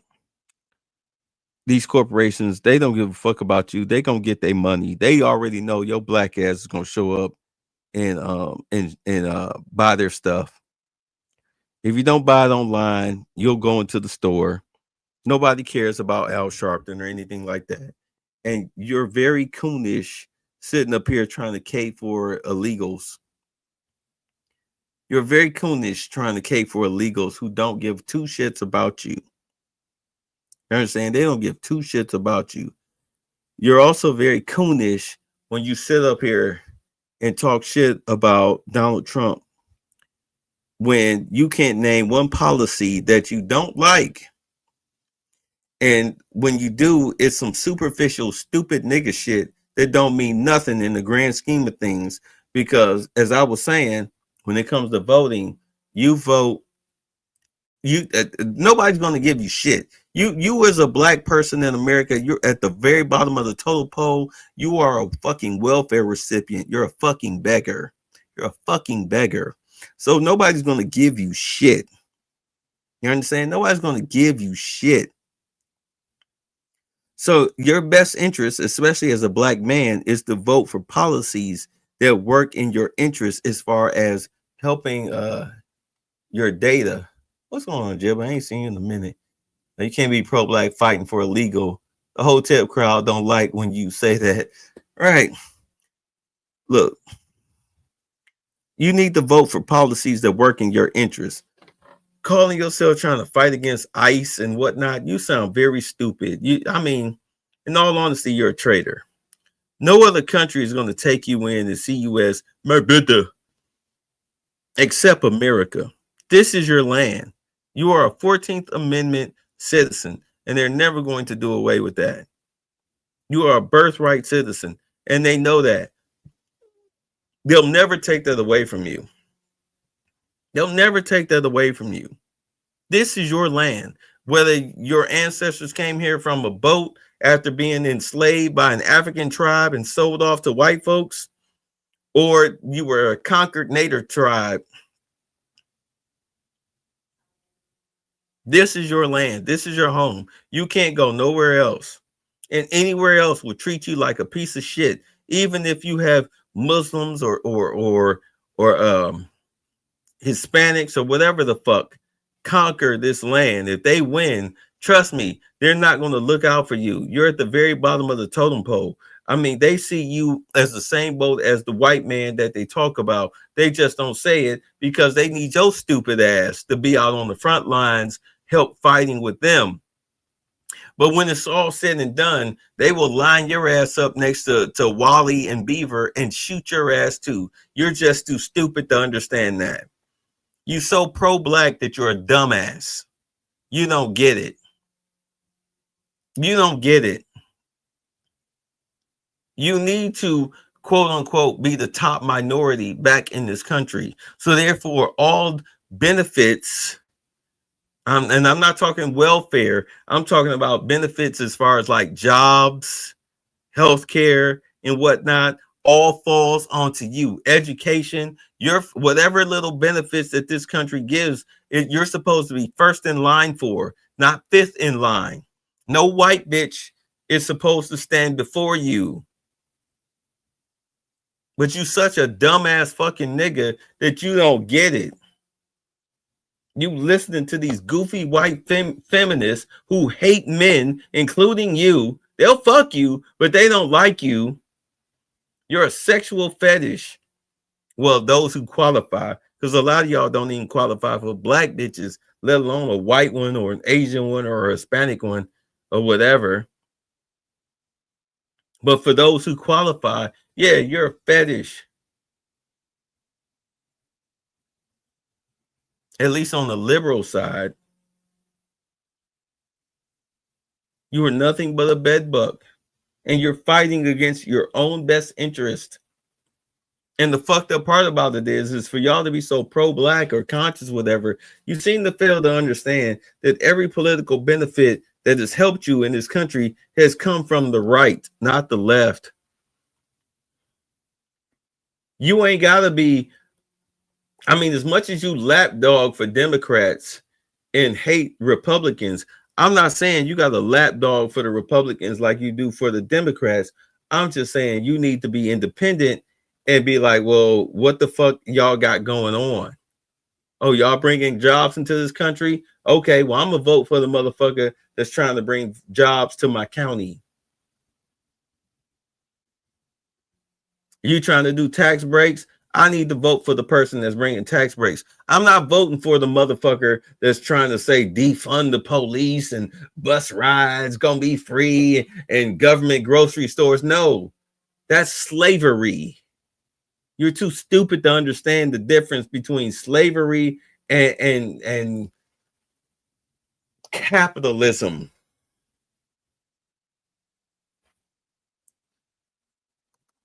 We are splinters, so unity will never happen in minds. Right. And the problem is that we have too many goofy, dumb black males who have been raised by their mamas. I've said this 1,000 times. How you sit up here and talk shit about your mom and your sister, and you was raised in the same fucking household with them bitches, and you think you came out unscathed? You just as stupid as them. A lot of y'all argue like fucking women. You get emotional, and then you play the whataboutism game. You know what I'm saying? And the problem is that there's too many stupid niggas that actually listen to you motherfuckers because they just as dumb as you are because they was raised in the same conditions.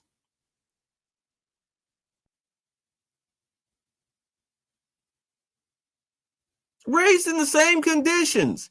This is why that whole goofy ass, these black bitches ain't shit. Why you think so many, why motherfuckers hang on to that shit so hard? They cling to that shit so hard. You niggas need therapy. I don't give a fuck what a bitch has to say. I'm worried about my fucking pocket. You get your shit together. Water seeks its own level.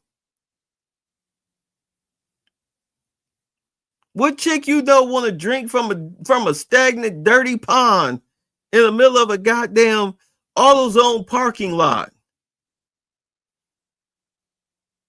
Do you understand the analogy? You ain't a hot springs in Denver, Colorado, flowing off the rivers, the snow caps. That ain't you. Ain't nobody trying to bottle and sell you as a product.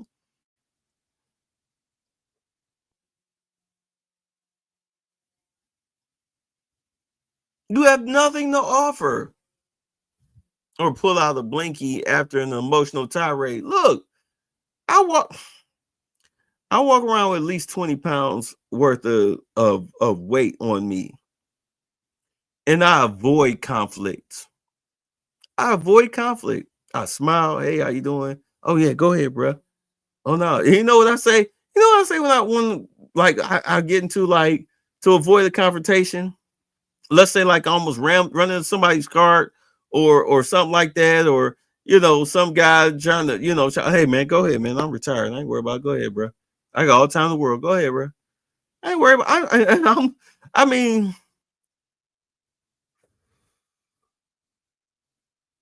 Freedom is a beautiful thing. Controlling your anger is a beautiful thing. Why am I getting bent out of shape? That's the funny thing, the whole Boondocks thing, where they were showing what happened when a black man bumped into another black man and turned to a shootout, but then they showed the black man bumping to the white man, and the white man kept going, and the black man was like, oh, this is a perfect good time for you to throw your life away. I don't have that anger where I feel like I need to have that ego boost, hurting somebody for my ego boost because you disrespected me. So I'm gonna throw a tantrum and I'm gonna shoot at the cop. Man, you got it. It ain't worth it. I like coming home and sleeping in my bed and eating when I want to and using the microwave and walking around in my drawers and shit. I love that. I love being able to go outside at 9, 10 o'clock at night and sit out on my patio and watch the TV with my feet up on a hot summer night, let the fan blow, cool breeze. I love that shit. I'll be damned if I let some illegal or me having an emotional tantrum fuck that up.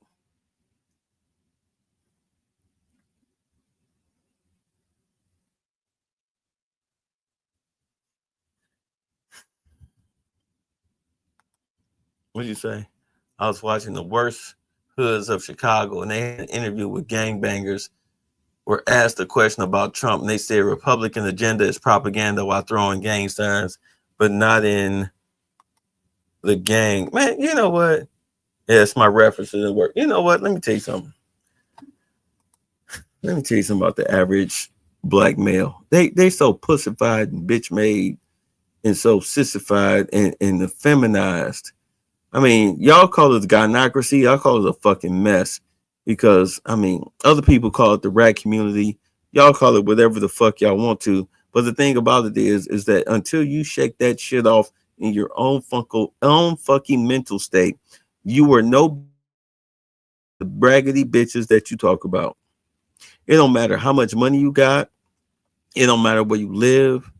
It don't matter how many fucking philosophy books you read. Until you shake that shit off from you mentally, psychologically, you are in the same boat. You're in the same boat. House smells good. Jail, not so much. Right. I'd rather smell lemon players than a nigga's balls. Like, that's just crazy to me. Oh my God. Oh my God. Yeah, I mean, in all honesty, I had to be honest. You guys need to challenge some of these people that y'all call scholars, these Dr. Umar types. Y'all really do need to challenge these motherfuckers on the shit that they say. Y'all really do need to challenge them on the stupid shit that they say that is so anti-black male or anti-black man. Y'all really need to challenge them on that shit. Like, nigga, what the fuck is you talking about? Like, why is you worried about what this bitch had to say? Do you want to fuck the bitch? No. Then why are you talking about her? Did she want to fuck you? No. Then why are you talking about her? Leave that shit alone. You've been talking about that shit since 2016, 17, 18.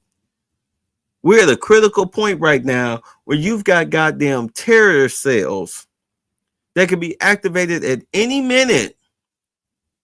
Any minute.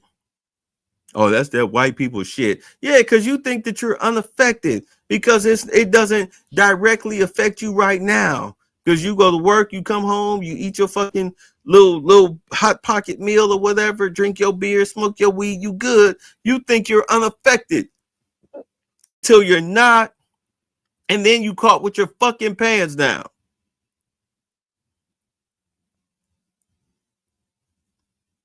Broke, destitute, foodless, securityless, ignorant motherfuckers. Y'all really need to question these niggas on where they stand on shit.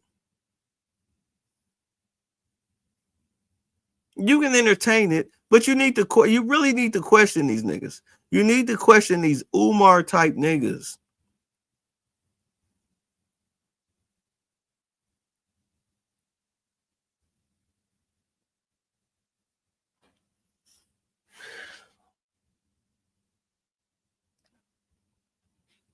So much more I want to show y'all, but I had to get a lot off my chest because I haven't just went on a freestyle in a minute. But I'm telling you right now, right now as black men, we're at a critical time in American history right now. I mean, we're so invisible in the whole spectrum of things that you think that You think that, yeah, it's a nuclear energy bomb, right? Because somebody was saying the worst thing that could happen right now is that one of these goddamn foreigners or whatnot sneak in a dirty bomb, which could have happened under the Biden administration because they didn't give a fuck about nothing. No telling.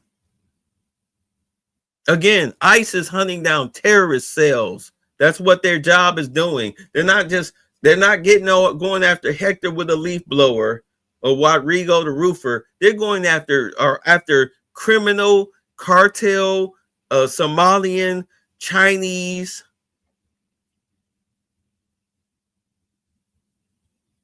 Muslim terrorist cells. That's what they're going after.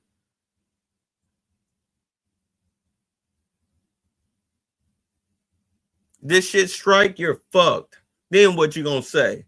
What you gonna do? Blame it on racism? Oh, well, they just detonated a dirty bomb in Texas. Well, Trump is a racist because he want to kick out Muslims.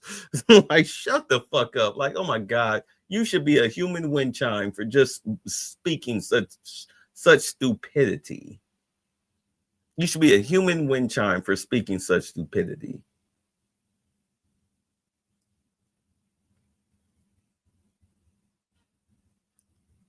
Not all heroes wear capes. No, gentlemen, Mr. Butler's been up north, I hear. Don't you agree with this, Mr. Butler? I think it's hard winning a war with words, gentlemen. What do you mean, sir? I mean, Mr. Hamilton, there's not a cannon factory in the whole South. What difference does that make, sir, to a gentleman? I'm afraid it's going to make a great deal of difference to a great many gentlemen, sir. Are you hinting, Mr. Butler, that the Yankees can lick us? No, I'm not hinting. I'm saying very plainly that the Yankees are better equipped than we. They've got factories, shipyards, coal mines, and a fleet to bottle up our harbors and starve us to death. All we've got is cotton and slaves and arrogance. That's treachery! I have a problem figuring out whether you're for me or Trump, and you ain't black. Right. Hi. Thanks for the fun. Get the fuck out!